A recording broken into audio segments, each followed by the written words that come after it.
Hi, I'm filmmaker Scott Marcano. I'm a writer and I'm a filmmaker, and this is The Written Scene.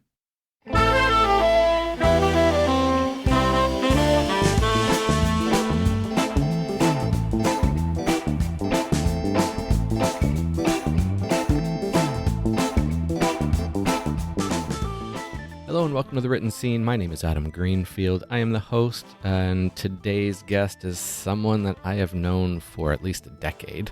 And we've actually talked in other podcasts before, but it's been a little while since we did that, probably a decade.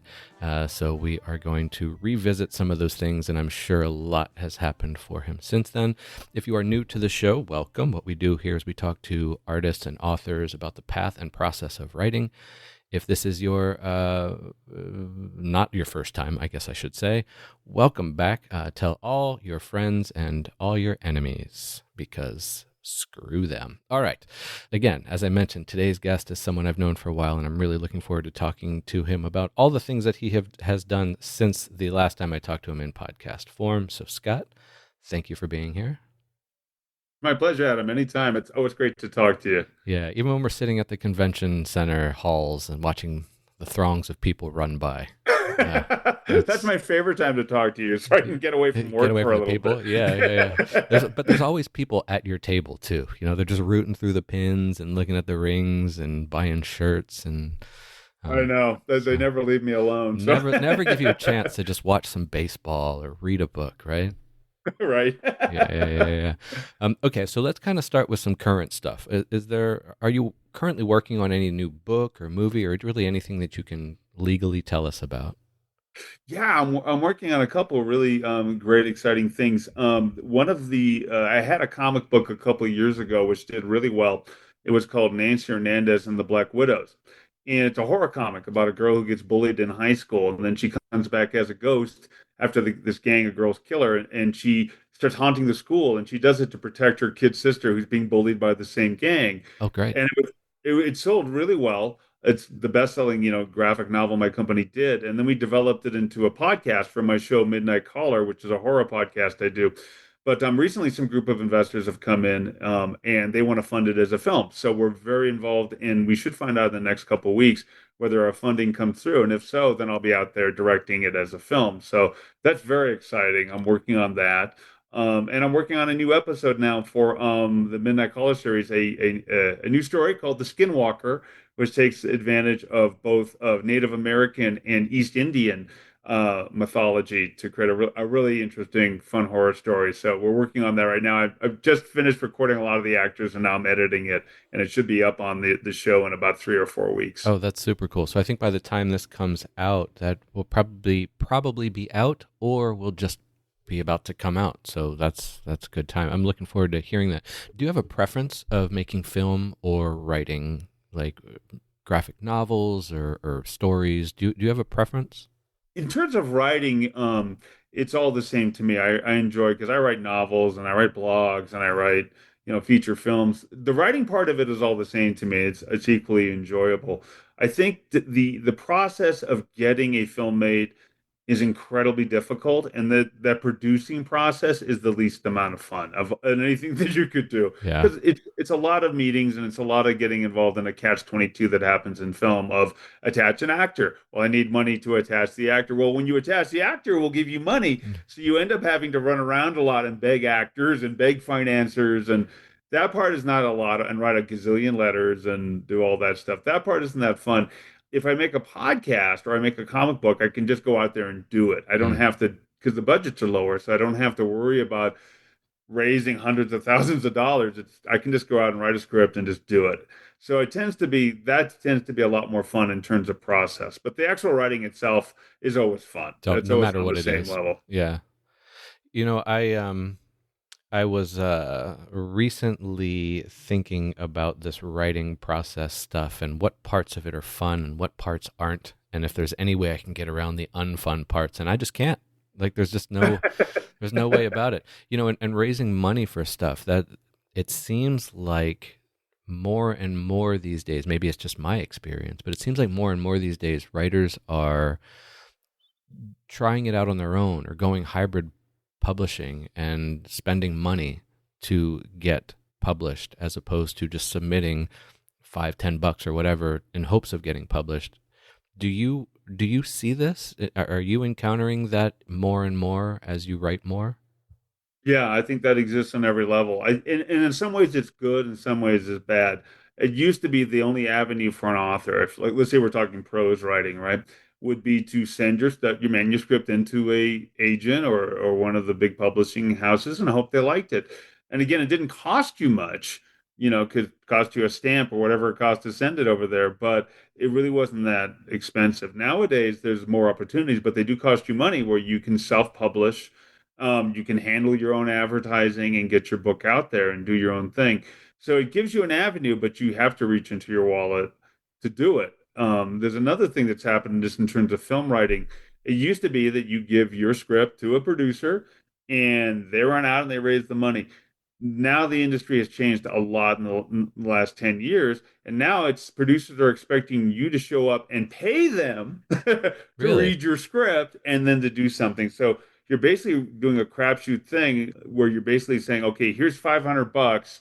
You'll spend an hour with me. You may or may not like my script. And if you don't, I'm out $500. But if you do like it, then I hate that model. I refuse to pay people that. Why did it change?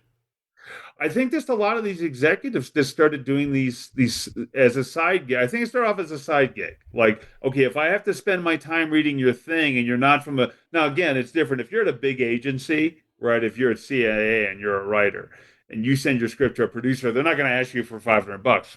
But this thing developed over the last couple of years where the producers just developed an attitude of, well, I can make some extra money on the side because a lot of people who don't have big agents are desperate to get in. They see the pain point, and they're like they'll pay practically anything to get somebody to read their script. And so it became and again, one of the places you can see this. I don't want to totally get blacklisted by this site because I don't think it's totally horrible, but Stage 32 does a lot of this where they say they're going to assist you, but a lot of what they set up is this model for execs who have big jobs. They're at big places, but they want you to pay them an extra 500. And I guess what they're looking at it is, well, I'm important and it's my time. And if I can get 100 people to pay me $500, that's a lot of money, right? So I just think I don't think producers should be doing that as much because I think you're asking people who are desperate, who don't have resources, to shill out to you and you have way more resources. And if you don't want to read a script, just don't Just read don't it, read it. Yeah. or just be upfront with people. But asking somebody to pay you all that money up front and then you're going to read the script and then just tell them no or BS them for an hour, I just don't think it's ethically right in a lot of cases. I mean, not every executive, I'm sure from their perspective, it's like, oh, hey, I'm helping you. Right. But Yeah. The other thing is that you want artists to get paid, and producers have an artistic mind, right? So they are part of that. You want them to be. You don't get paid in exposure bucks, like so. I kind of understand it, but you're trying to get blood from a stone, like there's just we're already struggling with our own stuff and trying to pay for our own. We don't get paid to write, not yet at no, least, so it's weird. Like I understand sort of what they're doing, but at the same time, th- that's asking a lot. it's asking a lot. And for example, I do a podcast and I have actors come on and I have a deal with SAG, right? SAG allows me to work off a deferred payment schedule with the actors, which is fine. I'm upfront with them. When we get monetized at a certain level, I will pay you X amount of dollars. And it's in the SAG agreement and they understand. I equate it to like me going to actors and saying, okay, you're going to pay me to be in my production. Right. And I'm like, why would anybody want to do that? And again, there are desperate enough people out there to do it. But I think it's wrong. The other thing that I encountered too, and this happened just recently, that if you're out there trying to hustle your script, there are producers who will come to you and say, "Oh, okay, I like your script. Now, I don't personally want money, but you have to pay my casting director a couple $1,000, and then he'll take your script to Kate Blanchett for you. And if you attach her, then we can do something." I'm like, well, don't you have a relationship with her? Why do Already? I have to pay Yeah. your casting director? And they get very nasty about it. This one guy in England get very nasty with me and go, "Well, you're just not being realistic. You need to pay me $3,000 or you'll never get this made." And I'm like, "Well, no, I'm not going to do that. I'm sorry, it's not worth. I'll find I'll just another turn way. it into a podcast and not pay anybody, and Right. Yeah. it'll be fine. It's weird the line that some people will draw on that. Say, well, this is what you are if you don't want to do it. Well, it could be just that you don't want to do it and don't have the money for it. So I'll go. Well, yeah. Well, I pointed out to this guy. I was involved with a project. This woman hired me as a writer to write it, and it's really great, cool fantasy project. And she paid a producer that very thing. I said, it's your money. I don't totally advise it, but if you want to do it, you can pay this guy. And again, he had this casting agent, and he knew everybody. Blah blah blah. And so she paid this guy $1,000. He never got that script to anybody that was any that we could verify. And he kept coming back to her every couple months going, "Oh, I need an extra 100 for the casting director." And I was like, I told her finally, I said, "Look, this guy's got 10 of you, and that's how he makes his rent." Yeah. And he every month is a new dangle of he's going to show it to so and so, and you just pay him. But again, I I don't believe in any of that stuff. And I actually pointed that example out to the one guy who recently asked me for money, and he's like, he gave me this whole speech about like, oh, people in the industry are so ethical. I'm sorry you met a bad apple, but this is different. And I'm like, oh no, I'm sure it's the same. It's a whole Absolutely sure orchard it's the of bad same. apples at some point. Like Right. it's not just one person. I know sometimes when I do large podcast projects, I will, if it's a major project, instead of doing it hourly, I'll do it just a total project rate, but I will say 50% up front, the other 50% when you accept the final product. That way Right.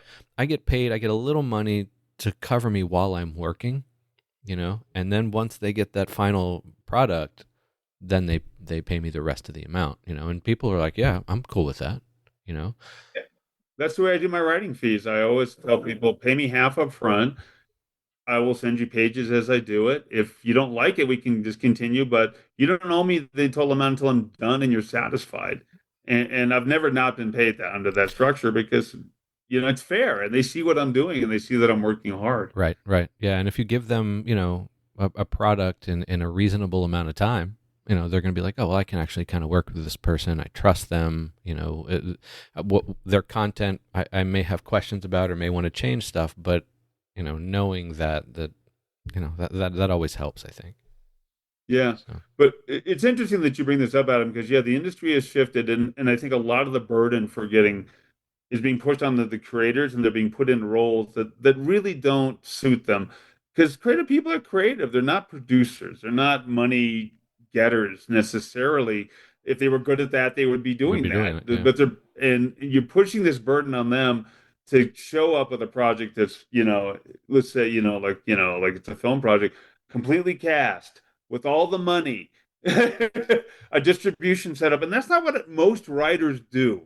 So you're asking writers to wear this whole new hat, and it's very difficult. I mean, some people can do it. I do it because I've been around for a while, and I have some of that skill set. But most writers don't. They're No. just they have no idea, and they're never going to be able to put together those kind of business plan and budgets, and and again, it becomes a very expensive endeavor just to get your project in front of people, where it's costing you thousands of dollars just to have somebody read the damn thing.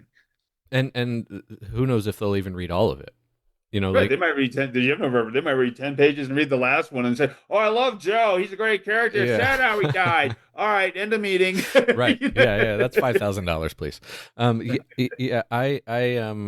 It's frustrating because I know I've thought about keeping track of exactly how much I've spent on submission fees for my writing, Right. but I'm afraid to, because I'm gonna be like, oh, I can't write that off. I'm not in a business yet. Like, I can write off my podcasting expenses, but I can't write off submission fees.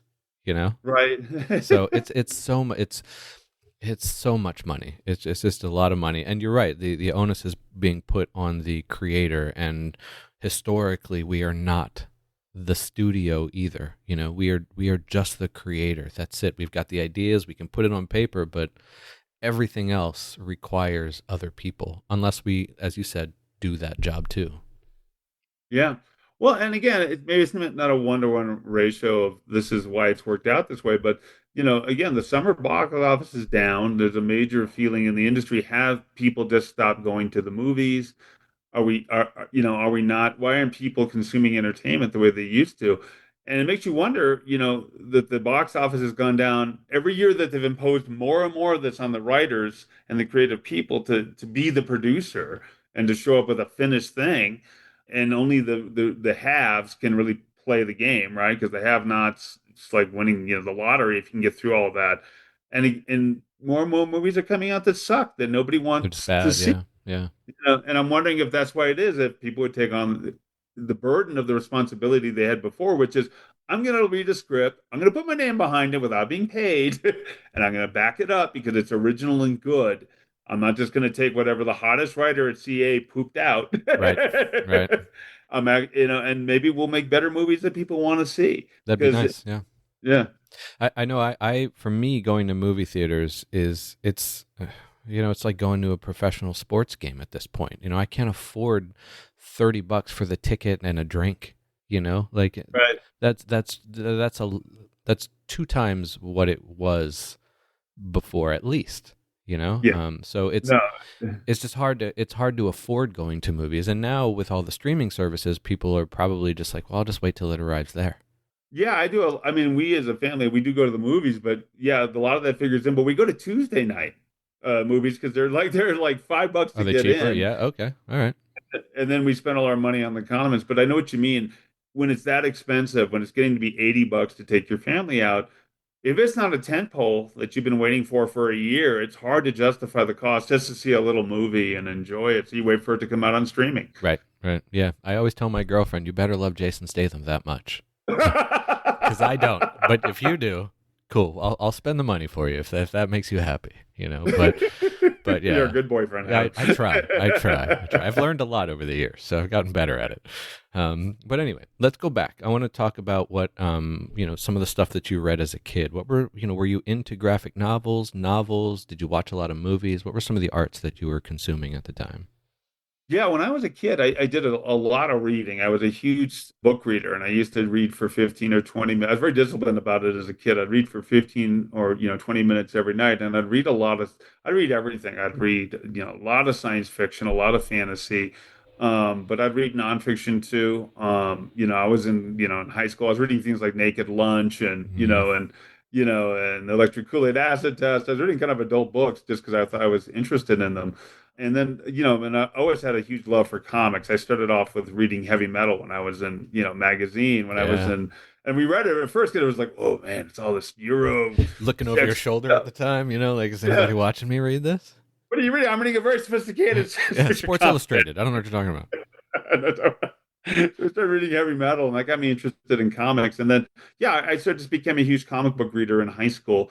And then, right when I got into college, that's when the whole graphic novel revolution hit. That's when the Watchmen and all that stuff, and the Sandman, and all that stuff started coming out, and that became a major part of my reading too. So that's kind of what really got me started. But I was always a really avid reader. And nowadays, I read again, same thing. I have a book club with my wife and my mother-in-law, and we try to, we everybody gets to pick a different book. We take turns, and so we just had our meeting today. We just finished a book, and so yeah, I try to stay up with reading as much as I can and impose that love of reading on my son. But it's funny, kids today. My son, even though he's an advanced reader, he's a gifted reader on every level. He doesn't really like to read that much unless you make him. So Interesting. he's different than me because that was the only entertainment we had. We didn't have screens. We had an Mm-hmm. Atari, which was only good for so many laughs for a few hours. Mm-hmm. So I ended up reading became a big form of entertainment. And one thing I worry about the next generation. Do kids have that same love? Because I had that love. I read voraciously, Yeah. but I wondered with so much screen time going on, is it the same thing for kids? And probably not as much. Yeah, I did not have any children, so I have no dog in that race, I guess. But still, like you know, if I were to look at people reading, I just recently read this article, maybe a few months ago, about how adult men are reading less fiction than they used to. Wow, Yeah, that's interesting. yeah, and I've been trying to understand why. I talk to people. I ask them. I said, and I ask men, Man, I guess I say, hey, are you reading, and what do you read? And not many people are either reading or reading fiction. So I don't know what that is, what it's about, and why. But something has changed over the years since you and I were growing up. Where you're right, all we had was books and libraries, and we had TV and video games, but not like it is now. It's got to be the screen thing. I don't know what else. It's so accessible. I mean, again, I made a conscious effort, by starting a book club with my family and just to be, just to make sure I was putting in the the same diligent reading that I did as a kid because it's important to me. But I know when I'm sitting around and I'm bored, and again, I have designated times in my day when I read. But when I'm sitting around and I have nothing better to do, it's so easy to pop up a YouTube video and just watch something and just, and that's my entertainment for the next It's another 20. guy in Australia mowing a lawn. Let's watch this guy. Dude, a cat playing a piano. Yeah, right. Yeah. Oh, look at that.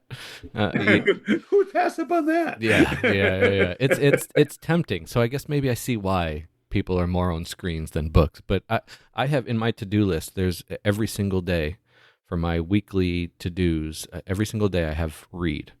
And Oh, that's great. even if it's just a chapter. And then I get that endorphin from checking off the box. So I tackled two things at the same time. Like if I don't have time, just read a chapter, put it down, move on. Like just do some reading, keep your brain going at some point. Yeah, no, I think it's really important. That's why I really endeavored to make sure that I kept that up, that I make a certain time every day to do 15 or 20 minutes of reading and I get an endorphin rush when I do it. The other thing I started doing too, although it's slightly different, is I made an effort. Like if I'm going to go on YouTube, and just I'm not just going to make it just about mindless stuff. So I make an effort to listen to a classic novel read on Mm, tape. Like I just got through with Crime and Punishment because I'd read it before, but I was like, okay, let me see how it is listening to it. And I did the same thing with, Anna Karenina, had it narrated. That took like 6 months. It was so long. really? It was great. It was a great way to experience it, because I hadn't experienced it being read to me like that. But I think that's good too. I mean, even if you're not going to read, at least you can make time for an audiobook. I think that's a legitimate Yep. way to experience the story, and sometimes you'll get a certain nuance out of it that you don't get from just straight up reading it, depending on the book, and get a lot out of it. But no, I agree, Adam. I think it's so important for your brain and your stimulation to be an avid reader throughout your life. When you lose that, I think your brain loses some of its stimulation. Yeah. You lose some of the enrichment that you get out of life. Yeah, and that's all ages too. Whether you're a kid, adult, senior citizen, doesn't matter. Like that's all that stuff is going to help your brain. It's all good for it.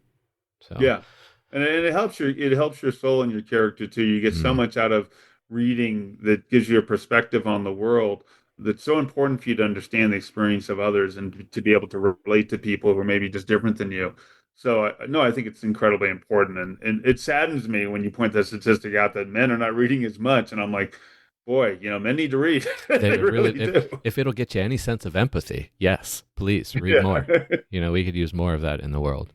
I want to talk a little bit about Biodome. Okay. Let's get this one out of the way. Were you the co-writer for this one?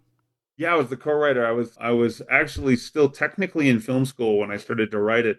A friend of mine told me about he turned down the job. He was actually a big writer at the time, and he got offered what he considered just to be an insult in terms of money, because they only offered him $600 to write it. It was two producers who were on the Fox lot, who had a deal. One of the producers had written PCU, if you Oh, remember I that love film. that movie.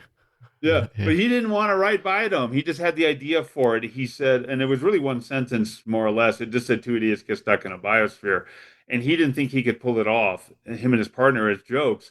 So he first offered it to this friend of mine, and he turned it down. But he said, Scott, if you need, you want to make $600, I think my friend didn't think it would go anywhere Yeah, because yeah. he had known. I think he would have written it. But because he was a big comedy writer at the time, but he gave it to me. Gave it to me. I called up a friend of mine who was funny, and I said, "You want to write this? Let's get $600. We'll split it. $300 each." We thought that was a lot of money, and he was like, "Oh hell yeah, pizza money. Let's do it." And so we showed up. They gave us and they given us one sentence, and I showed up. We wrote like an 8-page treatment, And we showed up and presented to them, and they were like, "This is effing genius! Yeah. This is great! Let's drink. Let's take some shots. This is great." That's And then we funny. pitched it. We went around pitching it. They thought it was a sure deal at Fox that Fox would buy it right away. Fox was like, "No, we don't want to buy the treatment." So like, okay, you're gonna have to write the script. So we're like, okay. We wrote the script. We turned it into Fox. Fox said, "Ah, no, we don't want to do it at all." So then those two guys had to basically run around town, even though they had a deal at Fox still, and but they couldn't sell it to Fox. So they ran around just shoving it on every single person's desk. And at one point, it ended up at Disney. We had a meeting at Disney. Disney said no, but they ended up buying another idea I had mentioned in the meeting just Oh, off the top of my head. That worked out. I just happened to be talking about something else and skateboarding, and the guy called me. He was like, "We're buying it." And I'm like, "Buy them?" Yeah. yeah, He's like, "No, yeah, no, the skateboard thing, you yeah. man." I'm like, "Skateboard thing? What the hell?" Yeah, Oh yeah, that. I And then I forgot had to about go that. and Yeah. make up a whole story to sell it.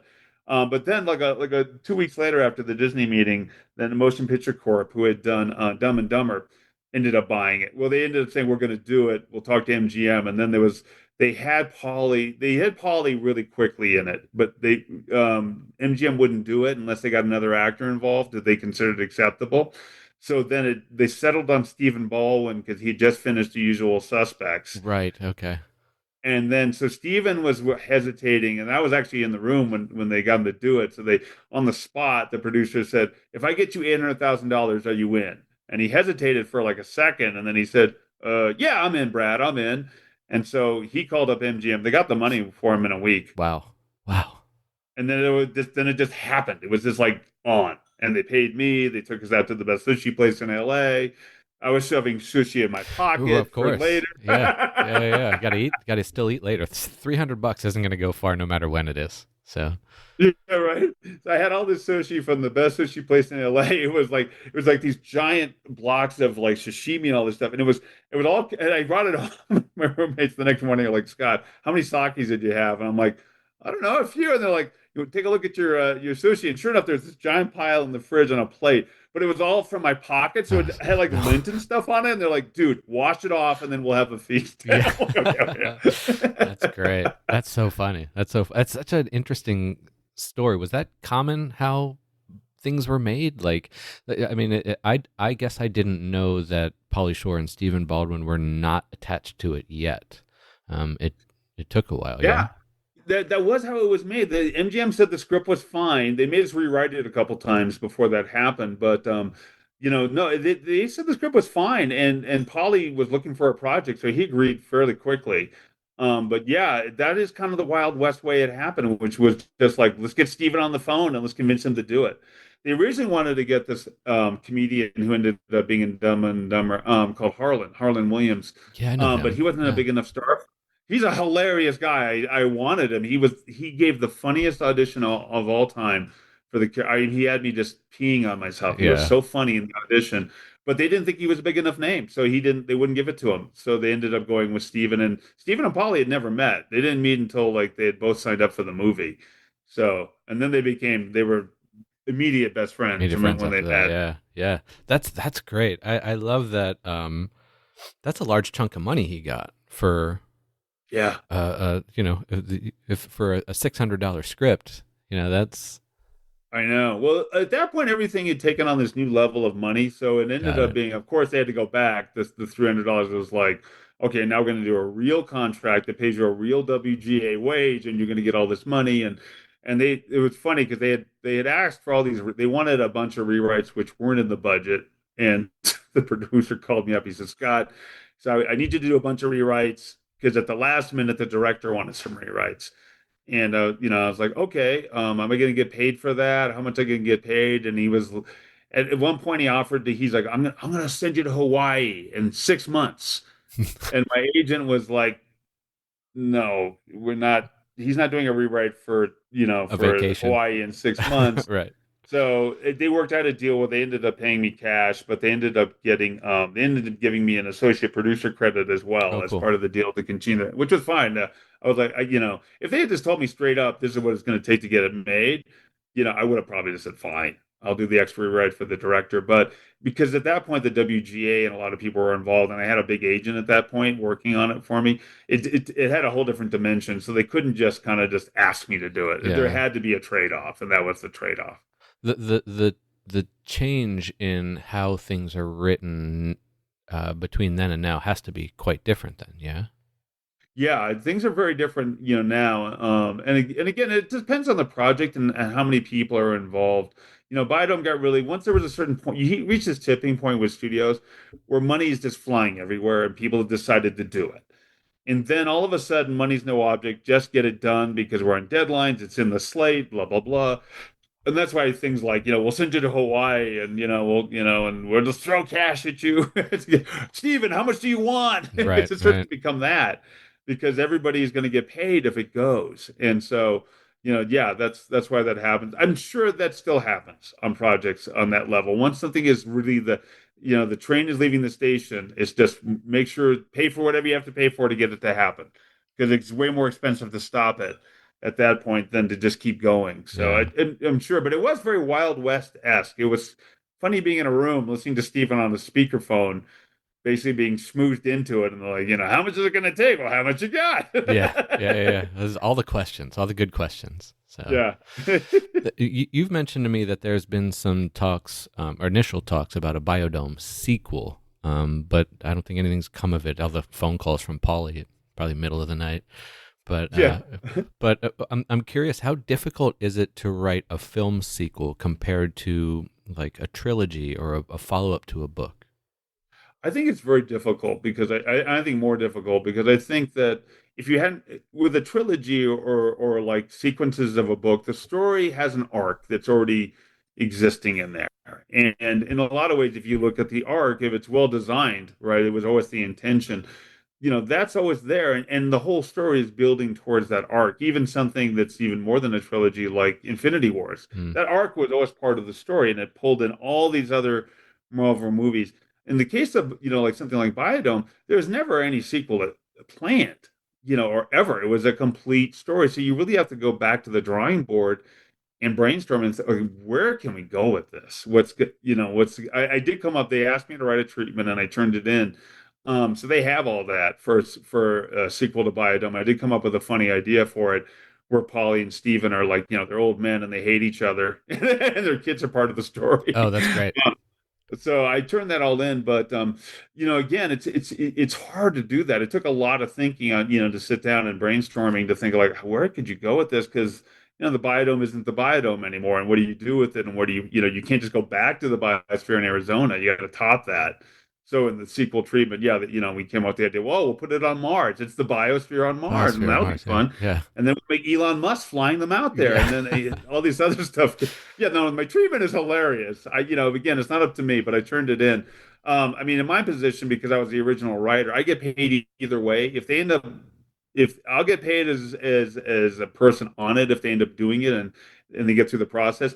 If they, if I end up writing it, I get paid more if they use my treatment. But I'm in there either way. I'm not sure what's holding it up exactly. I know they've pitched it to MGM, and when Amazon bought MGM, that's when they first got excited about doing it. And then I did talk to Polly about it. He was super excited about doing it. But then it just kind of like lost a little energy. They were trying to hire a big time comedy writer who wrote this David Hasselhoff comedy movie, but they couldn't really get him to do it. And they wasted a lot of time on that. Hmm. And then Polly got obsessed with doing this Richard Simmons movie, which never panned out because Richard Simmons basically called Polly out as a Wait, wait. Hold on. Would Pauly Shore be Richard Simmons? yeah, that was the deal. He looks just like Richard Simmons, I'd right? never thought of it Especially when he until grows you his said hair that. out. He looks Yeah. exactly like him. So Paulie got these producers. He got Walpert, who's a big producer in Hollywood, to agree to do it. And they made this one classic mistake. They never bothered to ask Richard Simmons. Yeah. Right. And Yeah. Richard Simmons was basically in seclusion, hadn't No been one seen in heard. public for years. Yeah. But they just said we're just going to do it, and Richard Simmons got wind of it because Paulie put out a whole announcement that he was going to do it, and then Richard Simmons went off on social media. All of a sudden, reappears and says, "I disown this. It's an insult. You're destroying my." He hadn't even read the script. He didn't even know what they were going to do. He was just insulted by the whole idea. And and then Paulie had to come out and say he was respectful of Richard Simmons, but he was going to try to do it anyway. But it seemed to lose a lot of wind in the sails when Richard Simmons said he was totally pissed about it, Yeah. and then Richard Simmons died. So what do you do now? Do you dishonor his? And I don't know where it's at. I haven't heard any talk about it recently. I did write Polly not too long ago just to check in, and I brought it up, but I never heard back. So I don't know He if might be Polly's still a just little bitter about it. I maybe wonder. he's licking his wound. I think he thought this was around the time that Brendan Fraser was, did the whale, right? Okay. So Brendan Fraser was blowing up as this, and I think Paulie saw that as his whale. I'm going to do this serious part. It's going to be funny, but it's not. I don't think he intended to mock Richard Simmons. I think he was going to do it as a serious character study, and show that he could really act. But it just kind of just went off the rails very Mm, quickly. They should have asked Richard Simmons first. I mean, that might have been difficult because he was in seclusion, but it would have helped. would have I'm sure it helped. would have helped. Yeah, yeah. That's like taking an author's book, turning it into a movie without their permission, almost. You know. Right, and like when we cast, Ed Norton as as Adam, they were doing the Adam movie. Yeah, yeah. Why not? You'd want to have some say in that. Like, what do you mean I'm going to be? This is what you're doing. Speaking of Edward Norton, he is from the town that I grew up in back in Maryland. In fact, he went to the same middle school I did just a few years before. Uh, Oh my gosh! yeah, so it's funny you bring him up because I have that weird geographic location connection to him. So I'm going to call him and I'm going to tell him I have this great story about this great writer, Adam. He's a yeah, poet.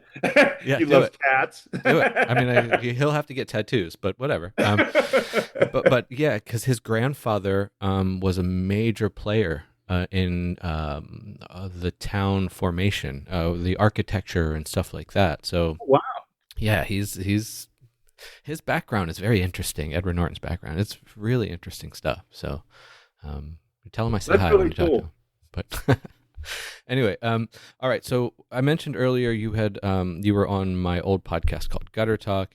It was kind of at an age when comic creators were putting free pages or chapters of a comic up online, and then readers would, in theory, buy their books in shops or at conventions.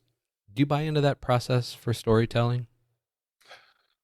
Uh, I think it's cool. I think putting free chapters up. I mean, I offer free comics on my website to get people to sign up for our newsletter. That you can Mm-hmm. get a free comic or graphic novel. We send a digital version out. Yeah, I think it's a good way to get people to read if they will follow through. I think that people tend, my experience is that people tend not to follow through. If you give them like the first chapter of a comic book and it's for free, then you expect them to buy the next one. Unfortunately, with comics, they tend not to do that. Okay. They just tend not to. I think it's a good idea. But I found that people will just straight up buy it as long as it's reasonable, the price. They usually buy it off the pitch, that I give them at a show or a convention, or I do my own kind of book fairs too, or I go to Mm, public libraries and talk about comics, and then I'll pitch people my own books.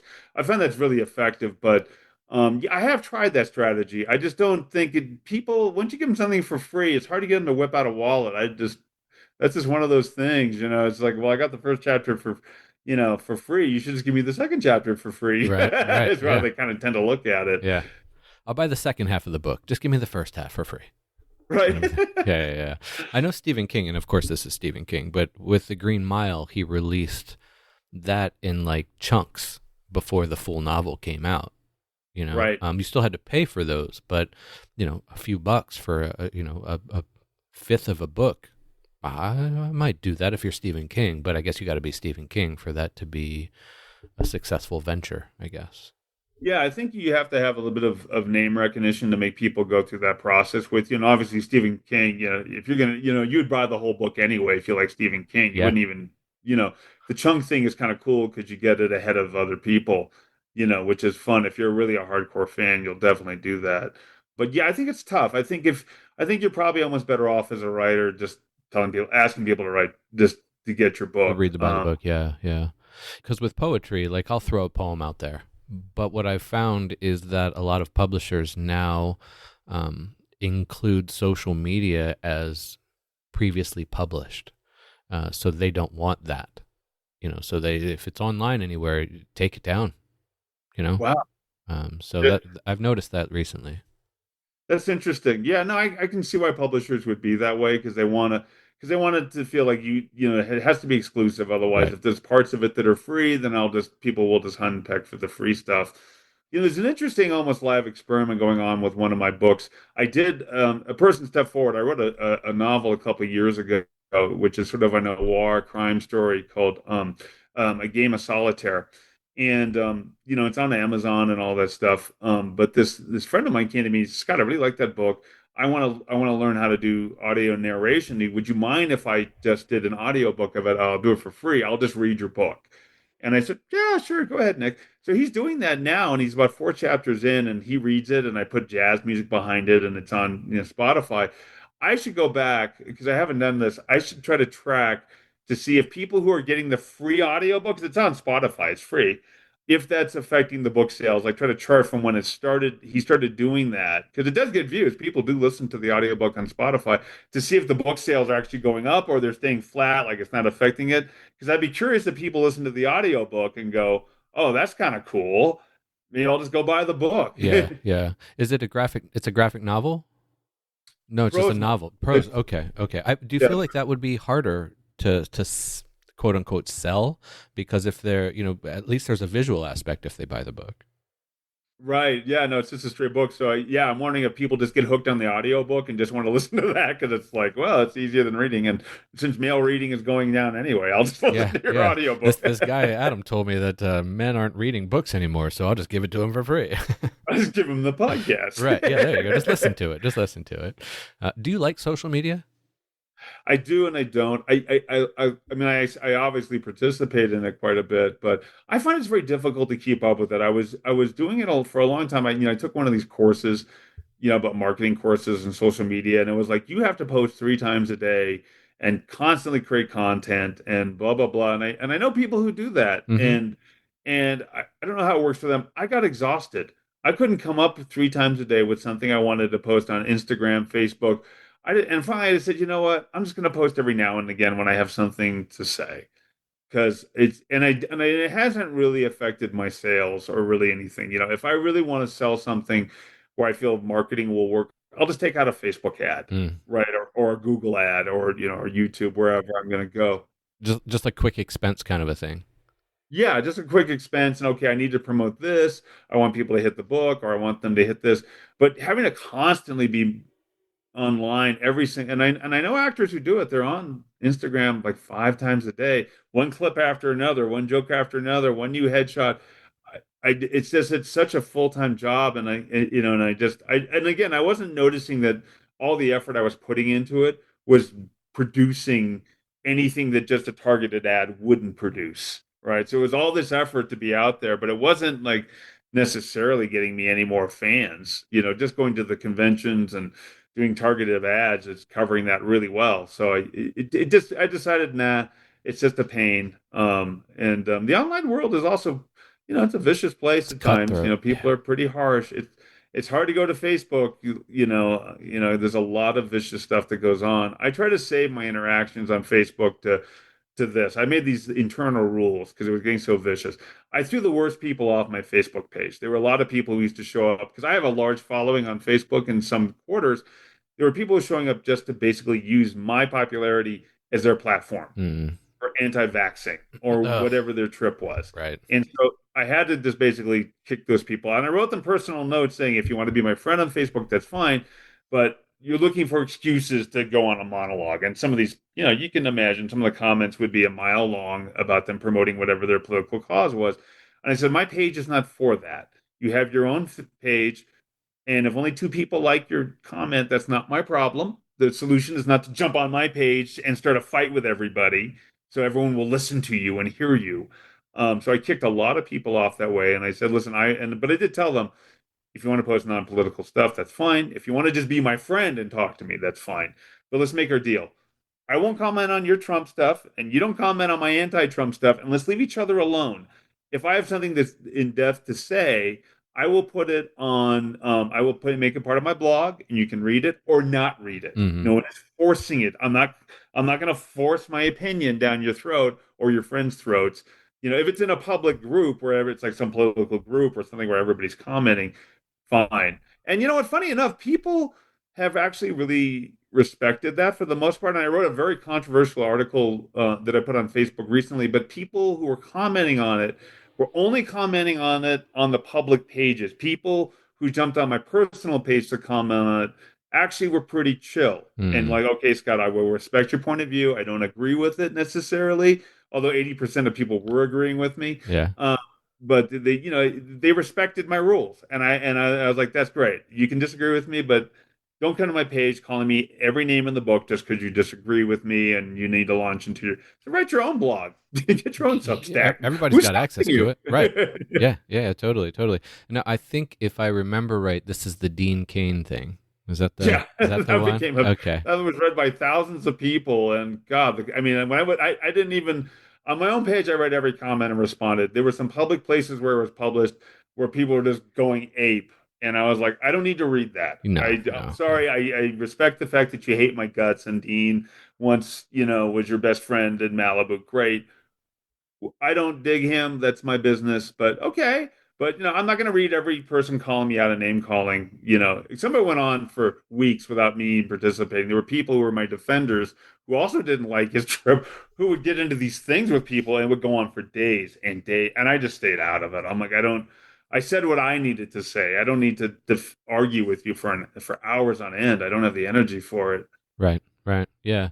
It was a very interesting post, and I started reading the comments as well, and I was like, wow, these are some of these people are really upset about this. Like Dean Cain was their dad or something. Like it was very odd that people got so, as opposed to hearing what you were saying and factoring in what you were saying, they just jumped on they felt offended, almost like personally offended. It was funny. It came. I think it came from two quarters. Like one, I think the people who were conservative felt attacked. Like anybody who attacks one of us is attacking our tribe. Mm, So yeah. it's a knee jerk. Let's defend the tribe. But then it was funny. I think it was like people, and it was funny reading some of these people because I happen to. I mean, I know Dean, and I know Dean don't give a shit about some of these people Right. whatsoever. Could care less. Like he said hi to them once in high school, and he doesn't care about them at all. But they think he does and they think he's their hero. And I had this once. Had one interaction with him as a kid growing up, and he was nice to me that one day. And I'm like, I know these people, and I know Dean. I know he doesn't care about that person because he used to make fun of them in high school. Right. But yet they're so worked up. Like, how dare you? How dare you make fun of him? And how dare you point out his flaws? You're the worst. And I'm like, you know, hey, listen, you're defending somebody who doesn't care a whole lot about you. But, I mean, go for it if that's where your heart's at.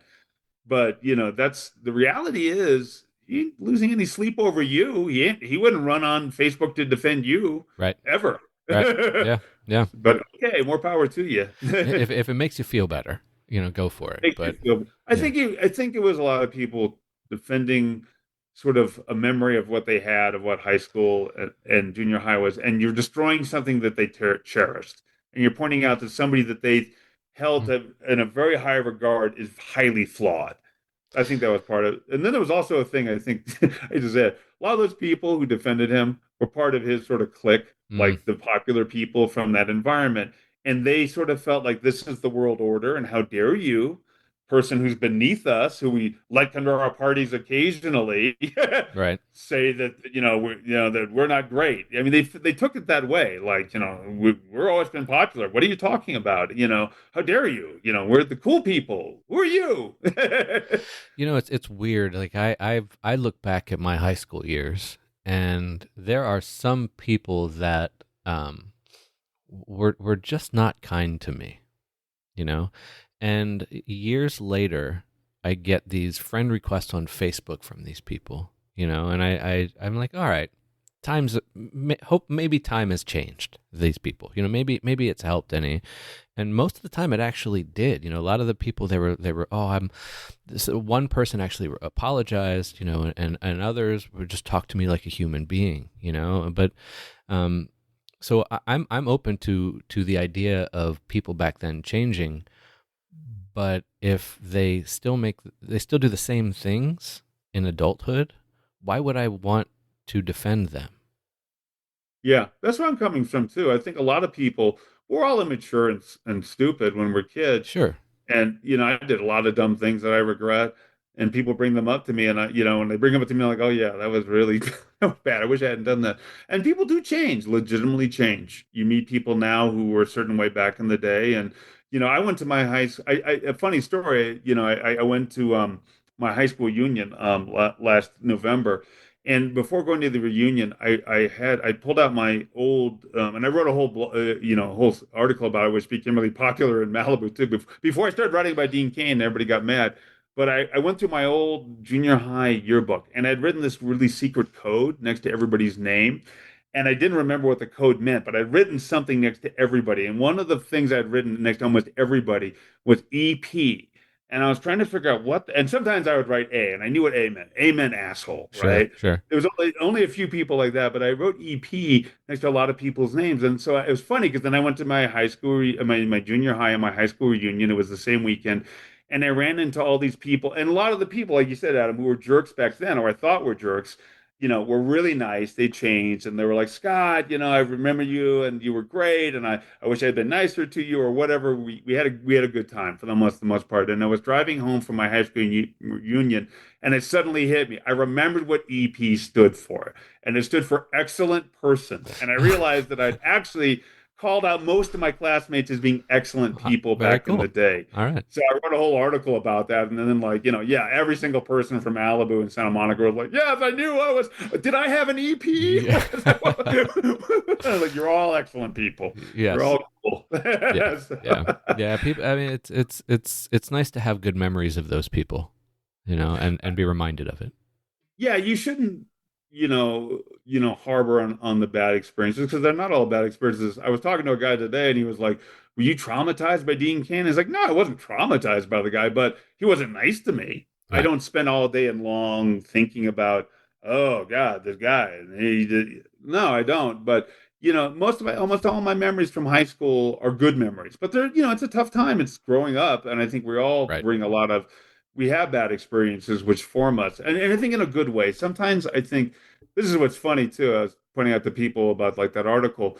You know, by being treated a certain way by the popular kids as you grow up, you learn to appreciate how to treat other people because you Hmm. know what it's like. And you know what it's like when you're treated badly by people who have power, essentially, right? And I think that makes you a better person because you realize what power can do to people and how important it is to be considerate and kind to people and I think that's actually an opportunity that I had that a lot of the popular people from where I grew up they never had. They don't know what that's like. They have no clue as to because they've never been treated that way by anybody. And again, we're getting back to that's why they reacted so strongly. Like somebody's criticizing somebody from our group. How dare you?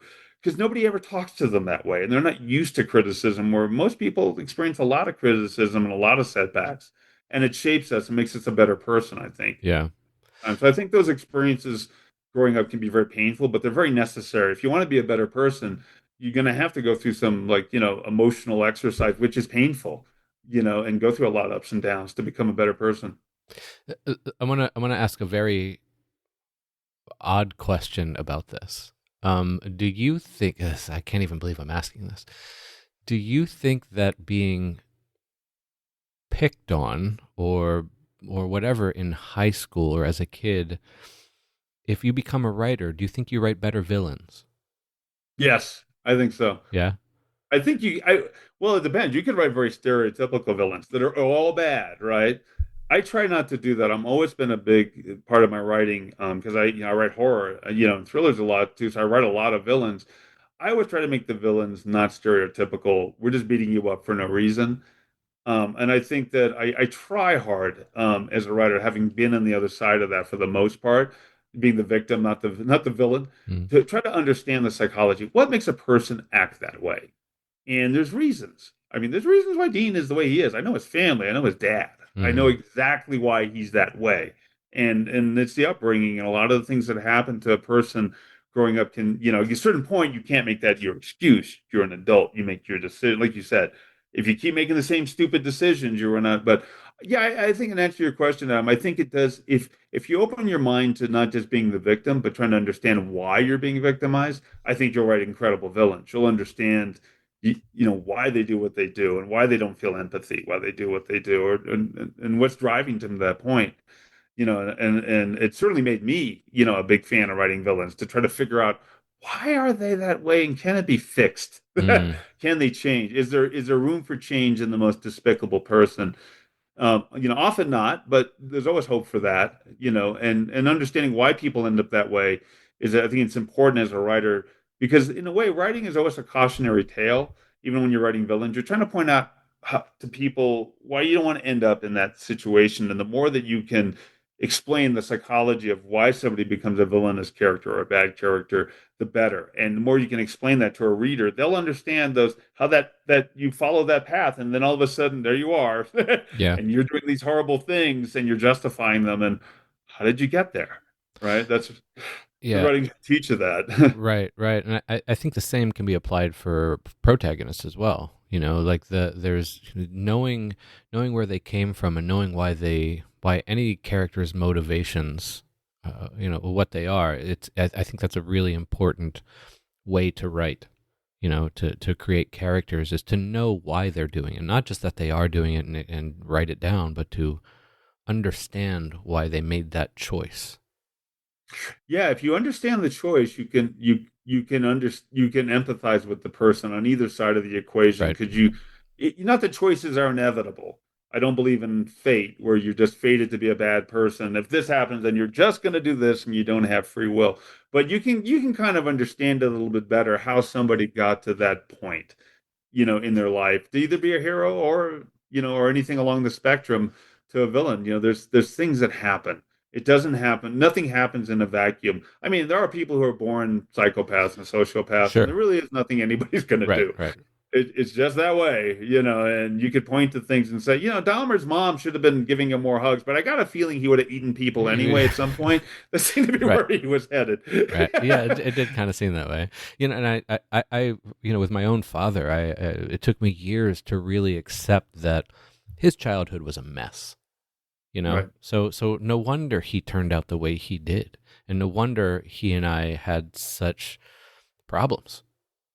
You know, and it took me a while to get to that. I was in my 30s, probably closer to 40, when I realized that he was just broken. You know.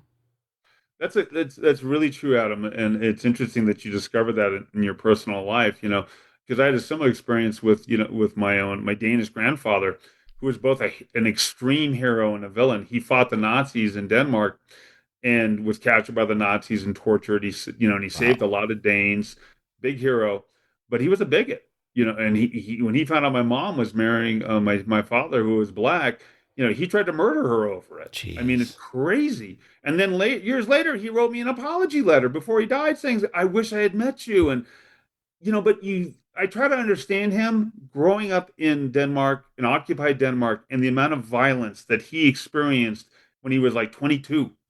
Running around with a gun and shooting at Nazis and blowing up trains. I mean, there's things that happen that I can't totally understand, and the level of violence that man was experiencing had a profound effect on Had him, to have. obviously, Yeah. for good and bad. And he was an extreme on both ends of it. He could be a hero in one minute and be the worst person the next. So, it's like you're saying, Adam. I think people are broken in different ways, and sometimes they can't put themselves back together. And unfortunately, the people around them sometimes become the people who experience that brokenness, and become somewhat broken themselves. I always look at it this way. It's almost like you're breaking the waves. I think there's a lot of trauma in most families that Hmm. reverberates through generations.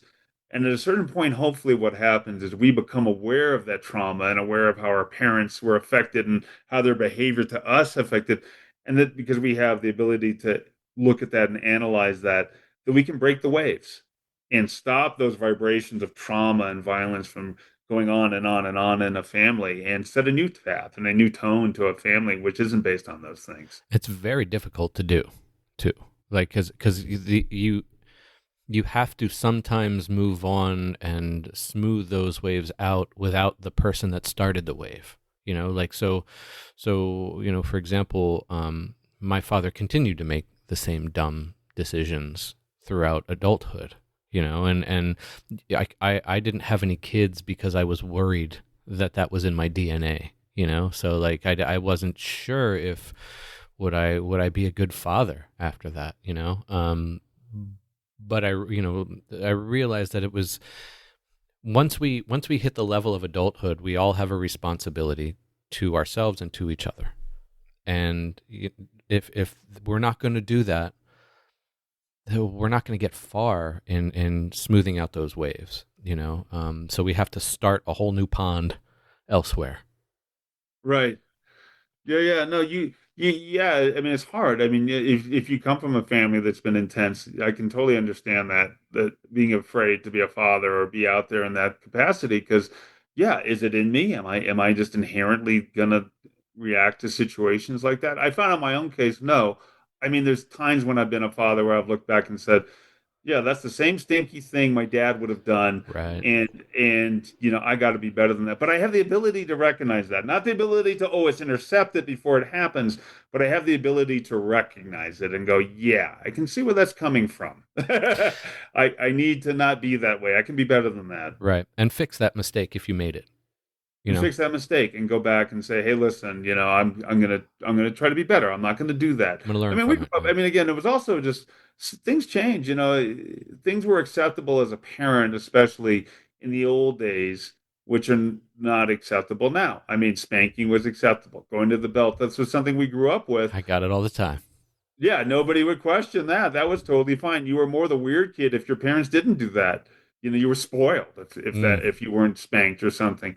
Nowadays, no, never do that. It's just unacceptable behavior. So as a society, we've changed, and I think that does affect parenting too, and for the better, yeah. Yeah. and made us better parents and better people, so we don't continue to pass along life trauma onto everybody for generations after us. I hope that is true. Again, I have no kids, but so I believe you. I just I see some kids out there, and I'm like, what are their parents doing? While we're sticking with a couple more questions. I want to stick with this integrity in the arts kind of a subject here because I think it's integrity right now is under attack almost around the world, not just in arts, but everywhere and everything. So I'm curious, how does that sort of, on an artistic level and in the arts, or for you personally as an artist, how does that sort of behavior impact the arts as a whole? And how does it impact you as a consumer? I think that, integrity, it depends on the art form that you're talking about. I mean, I think Hollywood has always suffered from an intense integrity problem. Mm, And it's because of the money involved. And mostly that comes in the form of taking advantage and manipulating and hurting other people. Again, I've seen horrible sexual harassment on sets right in front of me. I mean, not quite the level of Harvey Weinstein, but that's hardly so. I mean, I knew about Harvey Weinstein coming up. Everybody knew, down to me, and I'm nobody, right? In the world of Hollywood considering. And I knew all his deals. So the people say, I didn't know that was going on. That's BS. And that is part of Hollywood, that lack of integrity and taking advantage of people, the casting couch. And no doubt it probably still goes on even after the Me Too movement has faded a little bit. In other arts like writing or, playwriting, it's different. And it doesn't occur quite as much because it's just a different ballgame. There's not as much money and power involved. I think as an artist, you're always challenged. Anytime you deal with other people on an art project, of being a person with integrity. Not, I mean, again, people are, even on a small level, people are desperate to get in, people want things, and you can take advantage of people. You can mistreat people and not pay them when you say you're going to pay them. I've had some pretty prominent producers who could well afford it, renege on a payment mm, and not even that much money. Like, what are you doing? And it's just because I want to get away with it. You have to, I think you have to really be a person with a lot of character to begin with. And I think we've lost a lot of, I think I said with Hollywood, it's always been that way. But I think in general in the world, Adam, integrity has been largely thrown out the window and it's being more and more depicted as a integrity weakness. makes you weak, Yeah. and you're not I mean, again, I don't want to throw everything on the right. I don't. But I think when you have Trump out there basically being what he is, a person with no integrity who says it's okay to insult, hurt, demean, attack as long as you win, and that's your ethos, and is all fair as long as you win. Yeah, you're setting a really poor example for human behavior. And it does lead to people doing horrible things to other people. And I think we live in an age where that's accepted. I mean, today's events are shocking and scary, Yeah, that yeah. would occur with Charlie Kirk. That's Wait, I missed that news Charlie bit. Kirk was assassinated today, What? live. He was shot through the neck and killed on the Jeez, on a university in Utah. that's crazy. Yeah, and I thought you knew, Adam. Yeah, and they have video of it. It's the most horrific assassination you've ever seen. You see it all. Wow. And he died. He probably died fairly instantly, given what I saw on Facebook. And it's horrible. And listen, I don't like Charlie You don't Kirk's have to, yeah, ideas. yeah. You don't have to agree with him, but you I don't don't have to have to kill agree him with him, either. but I don't have to get a gun and shoot the guy. Right. But that's what it's become. I mean, it's become, and it's both sides. I mean, the CDC was shot up. People are grabbing weapons and shooting at other people, you know, all over the place when they just don't agree with them. And I think that's part of like lacking integrity in society, that we don't have the sense of it's okay to disagree with you. I've befriended people who I don't agree with politically. Fine. I don't want to argue with you. You represent something I don't agree with. Fine. I don't need to talk to you, but I don't need to kick your ass over Right. Right. it. Yeah. you know so I think it's, again, I think it's very important to try to have integrity in everything you do and the way you treat people. Like even on my podcast, I try to treat people as honestly and as ethically as possible, to be as transparent, treat people with respect. Not every actor who tries out for my podcast is perfect for the spot. I don't feel the need to tell them you suck, you're lame, go find another career. I don't need to. Right. Right. There's people who do that, and I'm Mm-hmm. like, why? You don't need to treat people that way in general. There's no need for it whatsoever, and it lowers you as a person. So no, I think that one of the most important things, more important than success, is treating people the right way. I'd rather do something which was a little less successful, but everybody came away saying that was a good shoot, that was a good podcast, you treated me well, than having something that's mega successful and I sexually harassed every woman, didn't pay people, Right. insulted everybody. And what is the value of that? There is none. Yeah. Yeah. It doesn't make any sense to me why people go to that level like that, and that might harken back to the earlier topic of trying to find out their background, but again, we're all adults here, you know? Yeah. Like at some point, be an adult, just be a better person, you know? What do you do? There's been a handful of times where I found out an artist or an athlete or somebody I liked was just someone that I would consider bad on my level of good and bad. When you encounter this, what lessons do you take away from that as an artist? It's interesting.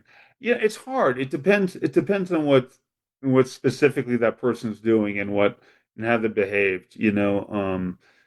I think that there's always the challenge, even if somebody's behaving badly, for you to, like you were talking about, to try to find somewhere where you're not just criticizing them and deciding that you're better than them, which is easy to do, and you may be totally right, Mm-hmm. Mm-hmm. but try to find somebody to understand them, right? And to get something out of it, and to see the humanity in them. That there's a great. Actually, I'm preparing an essay about this. There's a difference between, I think, forgiving somebody and reconciling with them, and I think you can forgive everybody because there's a reason why everybody does something. And I think if they really had perspective and could stand outside themselves and look at what they're doing, and remove themselves from all the stuff that led them to that place, they would see the wrong of their own actions. So I forgive people all the time, even some of the worst people who are big and powerful and famous and may have hurt me. Doesn't mean I want to hang out with all those people, Right. because I think reconciliation is different. That means you're going to interact with the person. I think like this, like forgiveness is letting go. I'm letting go of the anger and all the things that I see in you that make me upset. Reconciliation is I'm inviting you in and I'm going to live with all those flaws. And some flaws cannot be lived with. Some people are not good for you. And you have to recognize that. And your takeaway may be just that. I see the flaws inside of you, and I forgive you for them. That I recognize that I have similar flaws somewhere inside of me, or potential for that kind of Mm-hmm. behavior. But also recognizing that I don't need to have that energy in my life. I don't need to have a raving bigot, as my best friend. You don't have to. If the person's impacting you badly, or you have somebody who's narcissistic in your life and mistreats you all the time, you don't have to have that person in your life. You can forgive them and analyze what led you to that person. Hmm. It- you- but you don't have to take on everybody else's sins and make them your own, and make them part of your daily routine. I think you should try to surround yourself with as many people as you possibly can who treat you with love and respect and warmth. And if you're surrounded by people who don't treat you with those things, even if they're fabulous, interesting people, you're going to be miserable. You're not really going to have a lot of love and light in your life. Right, right. Unless you turn them into a character in a book, Right, and and, right, exactly, and then right. it's great. Then you'll have like you'll be the greatest writer. It'll be miserable, but Yeah, you'll just have, you'll be the best completely character. unhappy, but your characters will be fantastic. Right. So they'll be very real, very real. Yeah. No, I've tried to turn bad into stories. So like if something bothers me, if somebody upsets me, most likely that's going to be part of a poem or a story, because that's how I process that. That's how I understand who I am and how I felt about it. And sometimes I change because I found out I was wrong through that writing process. So but yeah, you're right there. That reconciliation versus forgiveness they're quite different. Yeah. Yeah, they are different things, and you have to make a personal decision. There was an individual I met who was a very powerful person, mistreated me very badly. And I went to them. I searched them out after years to forgive them. And I was hoping for an apology back. Because I took responsibility for whatever I did, which Yeah, really wasn't very much, but I took responsibility sure. for it anyway. I didn't get an apology back.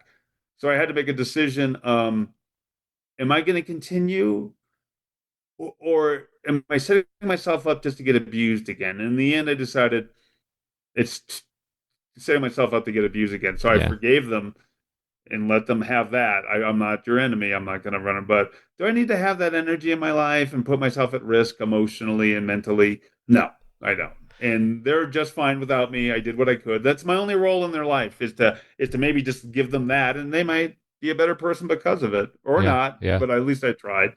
It's interesting as we get older how willing we are to say nope, I don't want that person in my life or that kind of person in my life, and it gets easier to say I'm good with that I don't need that.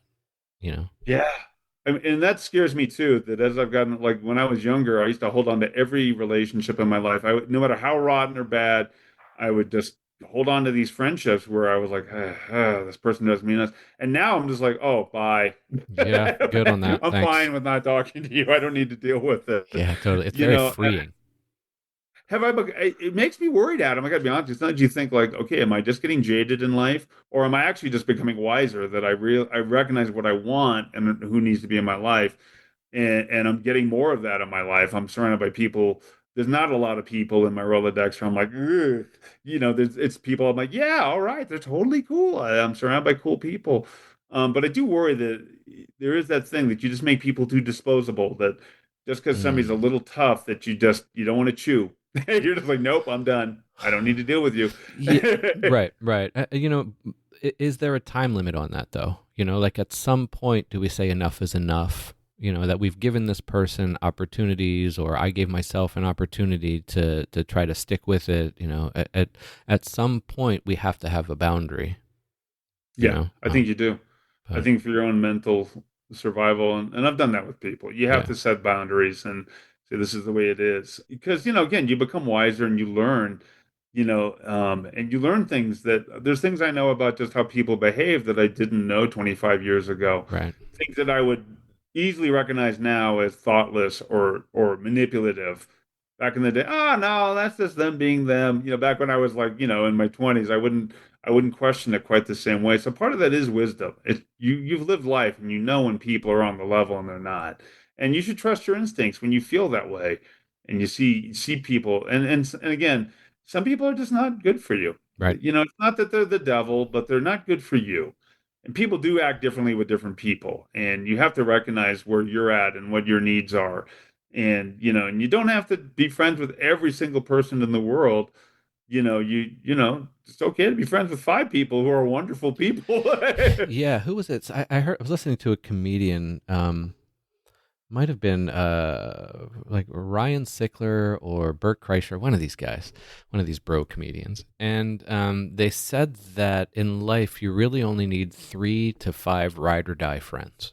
And I can immediately think of three off the top of my head that I have. So I'm like, all right, I'm good. And once I thought about that and accepted that and actually kind of agreed and believed in it, everything else is just whatever. I have these people I can reliably count on. Yeah. Everybody else is just people, and I'll be nice to them, I'll be friends with them, but I don't. My expectations of that relationship are now very different. And I think that's total truth. And I also think that realistically, you can't have more than three or five ride or die people because I don't think that many people out there who are willing to do that. And no matter how there's another person I know, he's again very wealthy, has a gazillion friends. And I remember talking to him once. He told me the truth. He's like, Scott, I have a million friends, but I have no friends. Hmm. Truth is, I have no friends. There's nobody who's going to jump on a hand grenade for me in this world. And I thought that was the loneliest thing I ever heard is like you have 5,000 friends, presidents, you're on this level that's just like on the outside it's enviable, but he knows deep down all these people they're just people in his book, and they're not really people who actually care. And I think it's more important, like you said, I mean, you can name three people who would ride or die for you, jump on a hand grenade for you, no matter what, give you a kidney, no matter what, you're set. You're good. You have a great set of friends. Right, right. Reminds me of that meme that what did it say? It said the true miracle was that Jesus had 12 friends in his 30s. You know, and it's so true. It's so very true. Yeah, because that's when my friend list started decreasing because I started understanding what I wanted out of friendships. So I don't know. Let's go ahead and wrap up. I've got one more question for you, and I ask everybody this one: if there was one movie, comic, story, anything creative you wish you wrote, what would it be? Berserk. Berserk. Why do I? That sounds familiar. What is that? That is a manga. It was made into an anime, which is not that great, but it's about this character Guts. It's sort of the origin of dark fantasy, and he's basically like this indomitable force running around killing demons and this like sort of fantasy world. It's like Tolkien on dark acid. It's Oh, just so nice. violent and so insane and so beautifully drawn. I always wish that I could draw as well as the guy who did it, and I could create that kind of iconic character. He's such a badass, and I love it. So Yeah, yeah. yeah, if there's one thing I wish I had done, it would be that. You know, we've talked over the years of my problems with anime. uh, It's come up a few times, just a few times. just a few times. Yeah, and loudly too, especially with Ted Washington sitting next to us. But I what frustrates me about it is and not about anime, about my feelings towards anime. What frustrates me is that these stories are so great, but for whatever reason, I just cannot read or watch anime, and I don't know why. That's interesting, Adam. I don't know why. Yeah, because the stories are great. They're cool stories, and maybe it's the art that doesn't sit right with me or something about it, but Is one harder than the other to get? I mean, have you tried to sit down and read manga and just found that impenetrable just as much as watching the anime movie? I think I can read it more than watch it. Try reading it then, I would say, because I do both, right? And I go Hmm. back and I read it. And most of Berserk was not a good anime, so I ended up reading the manga. So yeah, I would try maybe try reading it more. You might get more into it because I could see the animation style being too much, and you got to get into it. I mean, my son and me we watch anime every night. So since we have that schedule, we can get through these 100 we can get through Naruto, which was 9 seasons. Jeez. It went on forever. So that's the other thing about it's daunting because some of Yeah, these story arcs they do end, but they're long. they're long. Yeah, yeah. What was Very it? long. It's a commitment. What was it about Berserk that sort of made you wish you created something like that? I think because it he's so unafraid to show things about a well, it's the character himself. He's a character who seems to be bound by fate, but is incredibly determined to not be bound by his fate. And again, this translates into the most violent artwork you have ever seen in your life. But I love that indomitable spirit that's sort of being told to the character that you're not fated to die in doom, and that this character is sort of inspirational, that he will do whatever it takes, chop off how many limbs he has to not be the servant of darkness. And Mm-hmm. which is just, I've always just identified with that character. I find it very inspiring, the notion that the world is haunted and full of demons and darkness, but you're not going to give into it no matter what. That is, I think that character is one of the best examples of that. And again, the artwork is so amazing. I've always wanted to be a great illustrator, but I will never be that good where I can draw. I mean, I just, the intricacy of his artwork is so amazing. I'm like, I wish I had that talent. I'm a good writer, but I'm not a good drawer Look, on that level. That is so amazing. I wish I could write like Haruki Murakami. I wish I could write like Raymond Carver, but Yeah. I hope I can get close someday, Right? and I'll be that would be a successful life for me if I can get just close to them. Yeah, yeah. Well, who knows, Adam? Maybe one day people will be talking about, I wish I could just get close to Adam. Yeah. Because he was his own voice and he was so cool. They'll be. I'll hear that posthumously. I'm sure. That will be after I am gone, because I think what's going to end up happening is they're going to find all my writing, and then publishers will like it, because they don't seem to be liking it right now. But They're like, this guy was so great. Why didn't I? what happened? Why didn't I like this one? But yeah, no. So all right, I'm gonna go check this one. I'll read it. I will go to the store and I will look for it, and I will try to get through. I'll try to. Is it a thick manga, or is it? Yeah, they sell them now in these. They're like this thick. It's They're like 2 inches the tall. with the Like, thick cover, the deluxe editions now. But go to a comic book store, you'll see it. If they haven't wrapped it in Saran wrap, so you can't get to it, and crack it open and yeah. start reading it and see if you like it. And you can Okay. always just put it back on the shelf. You haven't spent $50 if it's not for you. Right. Yeah. No, I mean, I don't mind. I actually, as you can see, I've got this bookshelf behind me, and my rule, which I don't always follow, is one book in, one book out. So I don't mind putting things in a free little library down the street. I don't mind that if I have to. Okay, well, I recommend trying. If you're going to get into a manga, the two I would recommend would be a Berserk or Attack on Titan. Has one of the best I've stories heard of ever. that one. I think Yeah, Ted's talked it's about that one. great, Yeah. and they have it in manga form. That's where it started. Yeah, I would recommend either one of those. Okay. Berserk because the character and the artwork is amazing, but Attack on Titan because it's one of the trippiest stories you will ever read, and it's really well done. Where you Okay. think it's one thing, and it's not what you think, and it's the most ridiculous premise. You're like, this is absurd, and then you get there's giant people running around trying to eat other people. Why is that entertaining? It's so good. You're Look, like, oh my God. one of the strangest characters that I have seen in the last few years is that one with the chainsaw on his head. Chainsaw Man, yep. Yeah, I don't understand it, but people love it. It's pretty good. Yeah, he's been combined with a demon. The demon was a little devil that was a chainsaw devil. Why chainsaws are Okay. devils, I don't know. But they're on the point of death, so they merge, and so he can turn into the Chainsaw Man when So he's in trouble. it's not always there. It's just when it pops No, out when he's he in just calls trouble. on the power when he needs to kill other devils, and then he turns into and then his hands turn into the chainsaws too, and he Oh my chops everybody goodness. up. Oh my goodness. Hey, you know what? Maybe one day we'll write that story. Who knows? Who There you knows? go. Well, Scott, I'm glad we did this for this podcast, because it's things have changed in the last 10 or so years, and it sounds like things are going pretty good for you. So that's nice. Yeah, I can't complain at all. My life's great, and it was great to come back and do this podcast. I didn't realize it had been that long since the last one. Oh my gosh! It's been a long time.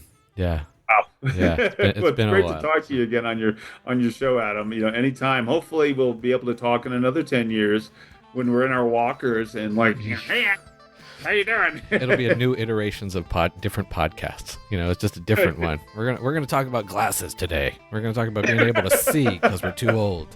So yeah. But Scott, again, I really appreciate it. Oh, my pleasure. Anytime, Adam. Thank you for having me on.